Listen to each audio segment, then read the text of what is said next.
श्रुती क्रिएशनमध्ये तुम्हा सर्वांचं स्वागत. तर आज आपण लहान आकाराची बाही कशी कटिंग करावी ते पाहणार आहोत. अगदी आपण स्टेप बाय स्टेप सगळं डिटेलमध्ये पाहणार आहोत. तर त्यासाठी व्हिडिओ स्किप न करता संपूर्ण पहा. त्याचसोबत तुम्ही अजूनही आपल्या चॅनलला सबस्क्राईब केलं नसेल तर सबस्क्राईब करायला विसरू नका. तर इथे बघताय मी डबल फोल्ड पेपर घेतलेला आहे.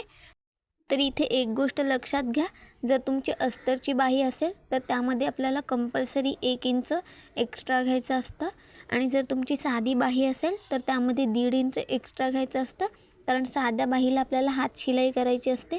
तर ह्या गोष्टी लक्षात घ्यायच्या, नाहीतर मग आपली स्लीव ही कमी पडणार. आता आपण माप टाकायला सुरुवात करूयात. तर इथे आपली 3 इंचाची स्लीव आहे, त्यामध्ये मी 1 इंच एक्स्ट्रा घेतलं आहे कारण आपली अस्तरची बाही आहे. तर इथे मी बंद बाजू आणि ओपन बाजू दोन्हीकडे असं 4 इंचावर मार्क करून एक लाईन आखून घेणार आहे.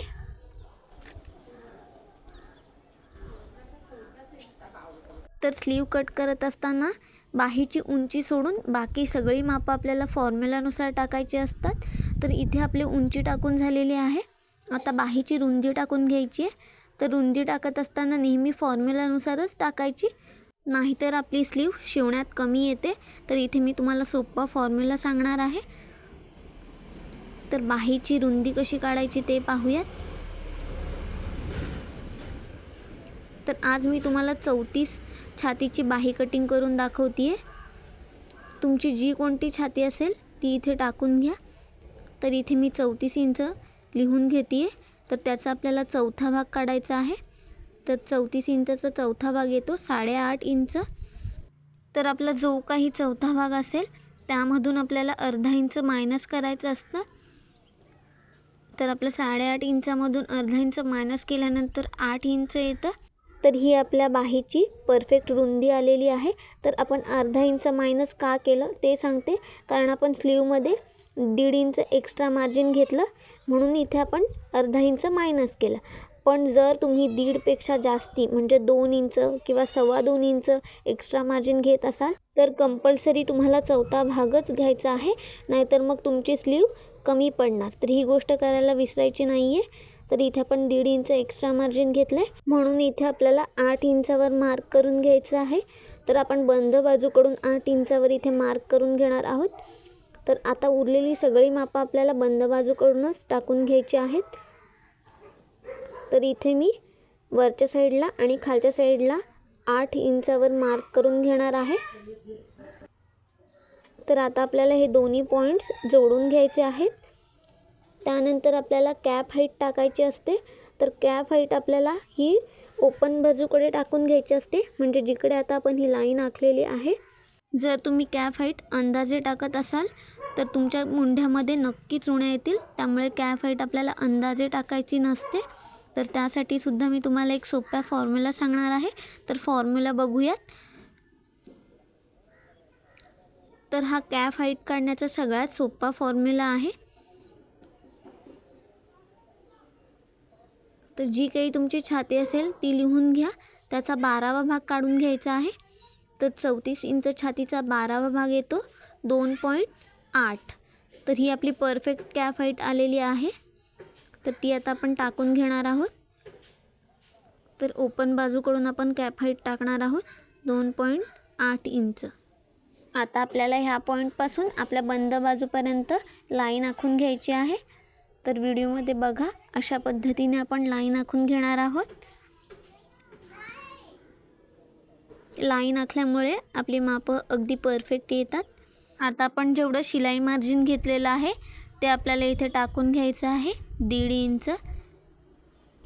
त्यानंतर आपल्याला वरच्या साईडला इथे 2 इंचावर मार्क करून घ्यायचं आहे. तर इथे मी 2 इंचावर मार्क करून घेणार आहे.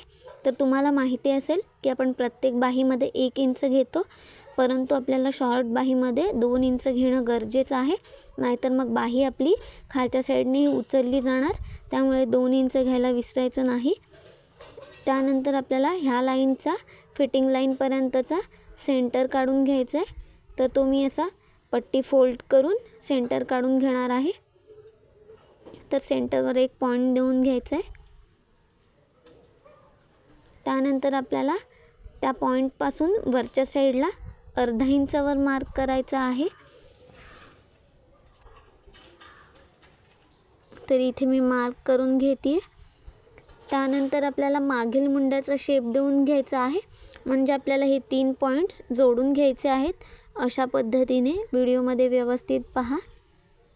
तर इथे मी हलक्या हाताने जोडून घेणार आहे, कारण आपल्या बाहीला परफेक्ट शेप येणं गरजेचं असतं. त्यानंतर आपला फिटिंग लाईनपासून जो मधला पॉईंट आहे तिथंपर्यंतच आपल्याला मध्य काढून घ्यायचं आहे. तर ह्या दोघांमधला मध्य काढून घेणार आहे मी. तर 3.5 इंच आहे, त्याचा मध्य काढून घेते मी इथे, जो की येतो 1.25 इंच. तर त्याच्या तिथे खालच्या साईडला आपल्याला एक 1/2 इंच इतपत मार्क करून घ्यायचं आहे, म्हणजेच 2 लाईन. तिथं आपल्याला आता पुढील मुंड्याचा शेप देऊन घ्यायचा आहे. अशा पद्धतीने व्यवस्थित बघा. तर इथे मी पुढील मुंड्याला शेप देऊन घेणार आहे. तर आपला शेप हा परफेक्ट आलेला आहे. तुम्ही स्लीव कटिंग करायची प्रॅक्टिस करा, जेणेकरून तुमच्या हाताला वळण येईल आणि अगदी सहज तुम्हाला शेप देता येईल. प्रॅक्टिस केल्यामुळे आपल्याला शेप द्यायला खूप इझी जातं. त्यानंतर आपला दंडघेर आहे 5.5 इंच, त्यामध्ये 1.5 इंच शिलाई मार्जिन. तर इथे मी आता फिटिंग लाईन आणि मार्जिन लाईन ह्या दोन्ही जोडून घेणार आहे. तर इथे आपलं संपूर्ण ड्राफ्टिंग झालेलं आहे अगदी सोप्या पद्धतीने. तर आपण जो स्लीवला पुढील आणि मागील मुंड्याचा जो शेप दिलेला आहे तो परफेक्ट आला आहे की नाही ते कसं पाहायचं ते बघूयात. तर इथे जे आपण मार्जिन घेतलेलं आहे ते आपल्याला मोजायचं आहे. तर ते 1.25 इंच येणं गरजेचं असतं. तर आपलं मार्जिन परफेक्ट आलं आहे का ते पाहूयात.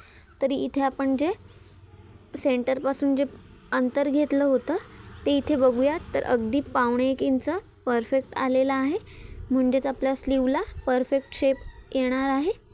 तर हे आता आपण कटिंग करून घेऊयात. तर ड्राफ्टिंगसोबत कटिंग करणंसुद्धा महत्त्वाचं असतं, त्यामुळे कटिंग कसं करायचं ते व्यवस्थित पहा. तर सगळ्यात पहिल्यांदा आपल्याला मागील मुंडा कट करायचा असतो अशा पद्धतीने.